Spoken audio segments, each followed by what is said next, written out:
안녕하세요. 농사의 모든 것을 알려드리는 전문 농업인을 위한 전문 채널 글로바이오입니다. 오늘 9월 3일 오후 7시에 촬영하고 있고요.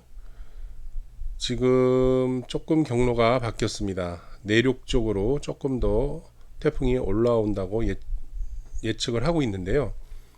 지금 현재 여기 타이페이 앞에 이 앞바다에 지금 태풍이 머물고 있습니다. 천천히 지금 몸집을 키우면서 오고 있고요. 네. 5일 오전 6시가 되면 이제 제주도가 영향권에 들어가면서 본격적인 태풍의 피해가 발생할 시간이 되겠습니다. 그래서 여기서부터 여기까지가 지금 24시간이니까 여기가 뭐 12시간, 그러니까 오후 한 6시쯤은 오후 6시쯤에 최고 피해를 일으킬 수 있는 상황이 되고요. 제가 볼 때는 한 오후 한 3시 정도가 되면은 엄청난 비와 함께 바람이 불 것으로 예상됩니다. 5일 오후 3시 이후에 특히 긴장해야 되겠죠. 제주도에 계신 분하고 통화를 했는데 뭐 지금으로서는 뭐 운에 맡기는 수밖에 없다라고 지금 하고 계신데 아무튼 피해가 없었으면 하는 바람을 가져봅니다. 그래서 여기 같은 경우는 오후 6시 기준에 되면은 제주도 위를 지나갈 텐데 이때 되면 내륙도 상당한 피해가 발생할 시간이죠. 오후 6시.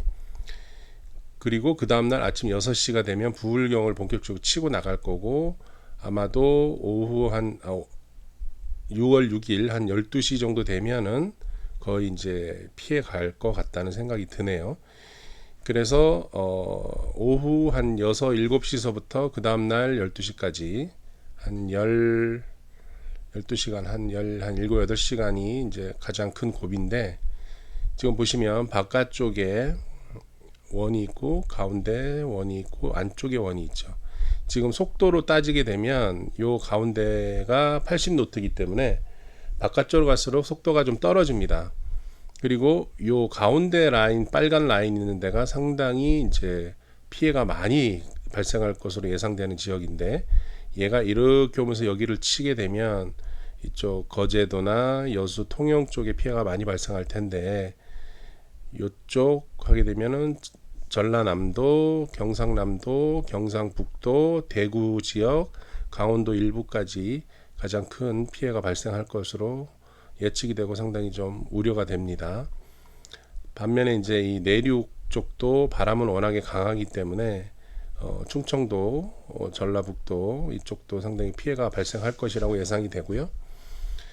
여기가 80이니까 이쪽은 한 50노트 정도 된다고 보면 될 것 같은데 50노트면 80노트가 148. 그러니까 부산 같은 경우에는 148로 지나갈 거고요. 내륙 같으면은 50노트만 92km 정도는 유지를 하지 않을까 생각이 듭니다. 그래서 요 시기, 요게 그러니까 밤 새벽 동안 상당히 좀 문제가 많이 발생할 거로 예상이 되고 이때 대다수 분들은 이제 잠을 잘 못 주무실 걸로 걱정이 됩니다. 자, 지금 대만 앞바다 여기쯤 지나가고 있을 거고요. 위성 사진입니다. 지금 여기쯤 있고 여기 보시면 파도 높이가 40피트라고 했는데 40피트는 한 아파트 한 4, 5층 정도 높입니다. 그래서 해안가에 계신 분들은 특히나 좀 조심하셔야 될 것 같고요. 이게 지금 또 바람길을 보여드리고 있고 천리안 위성사진 지금 이렇게 움직이고 있습니다. 자, 행안부에서 태풍 치면 조심하라고 한 영상을 잠깐 보겠습니다.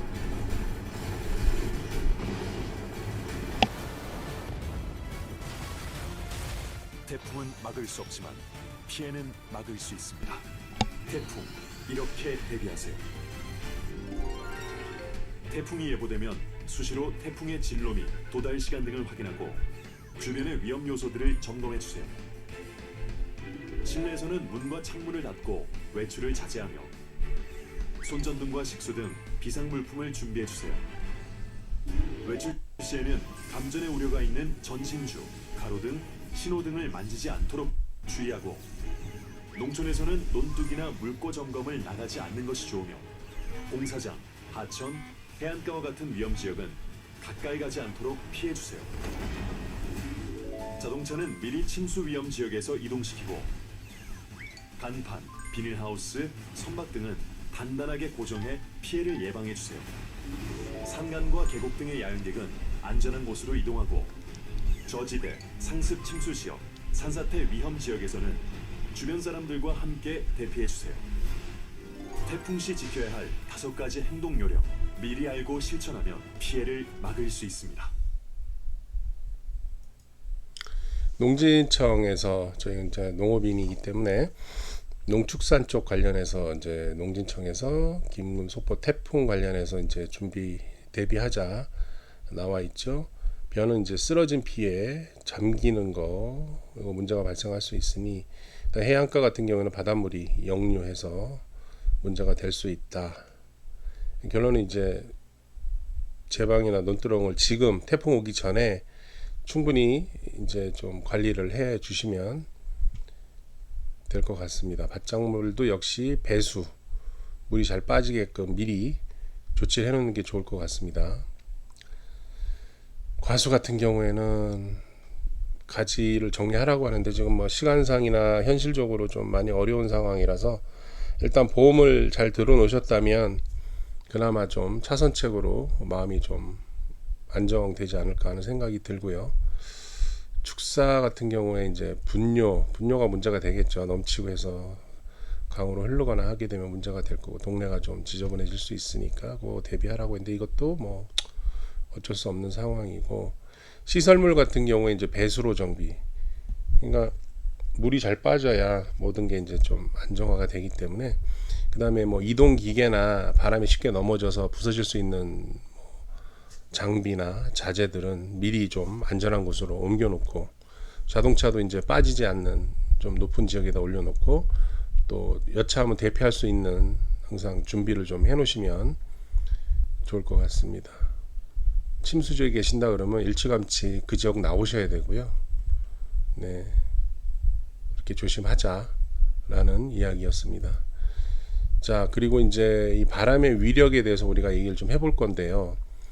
이런 큰 몇십 톤에서 몇백 톤 되는 배가 이 바람, 요 정도 되는 그 바람을 받아서 움직이는데 하우스 같은 경우는 이거보다 훨씬 더 체면적이 넓다고 봐야죠. 구조에 비해서. 그래서 이제 농진청에서 기준을 세웠습니다. 내재형 비닐하우스 규격 해가지고 내재형 비닐하우스라고 하면 이 기준으로 지어라라고 이제 정해놓은 거예요. 그런데 이제 설계 강도를 보면 이제 초속 40m가 최대죠. 그다음 눈은 한 50에서 55cm. 그렇기 때문에 이거를 넘어가게 되면 하우스는 이제 붕괴될 수밖에 없는 거죠. 그래서 지금으로서는 우리가 비에 대비를 하기 위해서는 할 수 있는 조치는 이렇습니다.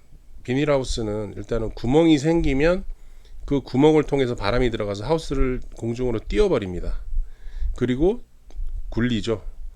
그래서 우리가 어떤 영상 같은 거 하우스 파손된 것들 보면 막 굴러다니고 뒤집혀 있고 막 그런 것들이 이 바람 구멍을 통해서 들어가면서 순간적으로 확 쳐서 올라가나 낙하산 또는 글라이더 같은 거 올라가듯이 그렇게 이제 뜨게 만들거든요. 그래서 하우스 예방은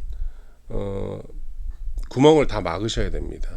그래서 이 옆면에 보시면서 구멍이 날 만한 데가 있는지 그럼 그쪽은 뭐 흙을 덮든지 어떤 구조물을 놔서 막아주는 쪽으로 가야 되고요. 특히 가장 좀 취약한 부분이 이 환풍기 부분하고 여기 그 하우스 문 쪽인데 여기는 구조적으로도 약할 뿐더러 이 밑에가 떠 있기 때문에 바람이 들어갈 수 있는 확률이 매우 높습니다. 그래서 이 밑에 바람이 들어가지 않게끔 뭐 무거운 천이나 이런 것들을 물에 적셔 가지고 쫙 막아줄 수 있게끔 여기 또 뭐 테이블 바르지 않은 비닐을 한번 더 덧대서 아예 테이프로 바람이 못 들어가게끔 최대한 좀 막아주시는 게 좋을 것 같습니다. 여기도 다 닫아 놓고요. 그래서 바람이 왔을 때 이렇게 치고 들어가는 게 아니라 이 하우스를 타고 이렇게 지나가게끔 이렇게 할 수 있게끔 준비를 좀 해주셔야 될 것 같고요.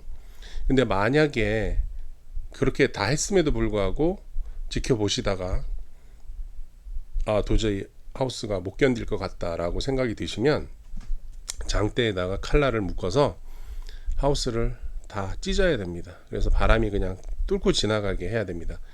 그때를 대비해서 우리가 쓰는 중요한 장비들은 비닐로 덮거나 꽁꽁 묶어서 방수, 비를 맞더라도 문제가 생기지 않게끔 미리 조치를 좀 해주시면 비상 상황에 큰 도움이 될 것 같고요. 그리고 만약에 비닐을 찢어야 되겠다는 생각이 드신다면 이 위부터 찢으시는 게 유리합니다.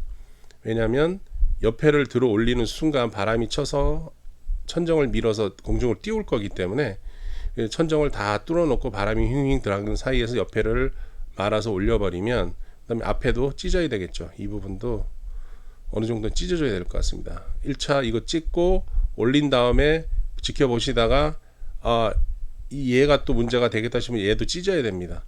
그렇게 되면 하우스대는 생존이 가능한데 최악의 경우 이제 비닐만 교환하면은 이상 없는 상황이 될 텐데 만약에 이 비닐이 올해 내가 처음 시공을 했고 비싼 뭐 일제 비닐을 써서 아깝다 그렇게 해서 버티다 보면 결국은 이 전체가 다 무너지는 상황이 될 수 있습니다. 그래서 아니다 싶으면 과감하게 찢어서 이 부분만 다시 갈 수 있게끔 하시는 게 최선이라는 생각이 듭니다. 안타깝지만 그 방법밖에는 없을 것 같습니다. 하우스가 무너지게 되면 그해 농사는 거의 이제 접는다고 봐야 되겠죠. 물론 날씨가 아직은 괜찮기 때문에 다시 뭐 조치를 하면 되겠지만 비용이 어마무시한 비용이 들어가죠. 그러니까 하우스만 날리는 쪽으로 생각해 보시는 게 좋을 것 같고 깊은 고민하시면서 한번 결정을 하시면 될 것 같습니다. 아무튼 이 하우스 방향도 중요하죠. 뭐 내 주변의 상황과 맞춰서 종합적인 걸 판단하셔서 결정하시면 될 것 같습니다. 아무튼 이쪽 속도를 보면 여기는 한 50m 정도 될 거고 이쪽은 아마 20-30m 될 겁니다. 그러니까 이쪽까지는 찢는 상황까지는 안 나오겠지만 이 부분은 아마 잘못하면 찢어야 되는 상황이 될 수도 있지 않을까. 어쩌면 그 전에 찢기도 전에 무너지지 않을까 하는 걱정이 들어서 매우 좀 두렵습니다. 아무튼 오늘 5일에서 6일 되는 저녁 때는 아마 못 주무셔야 될 상황이 될 것 같습니다. 항상 지켜보시다가 여차하면 조치를 좀 하시는 게 좋을 것 같습니다. 아무쪼록 건강한 모습으로 피해 없이 잘 지나가기를 기원해 봅니다. 그리고 제가 매년 1월 2월달 초가 되면은 그해 1년 동안 발생할 수 있는 거에 대해서 날씨 예측을 매년 하고 있습니다. 그 영상이 궁금하시다면 제가 밑에 더보기란에 그거를 붙여 놓겠습니다. 한번 가서 시간 되실 때 한번 보시고 아무튼 끝까지 포기하지 마시고 화이팅 하시기 바랍니다. 감사합니다.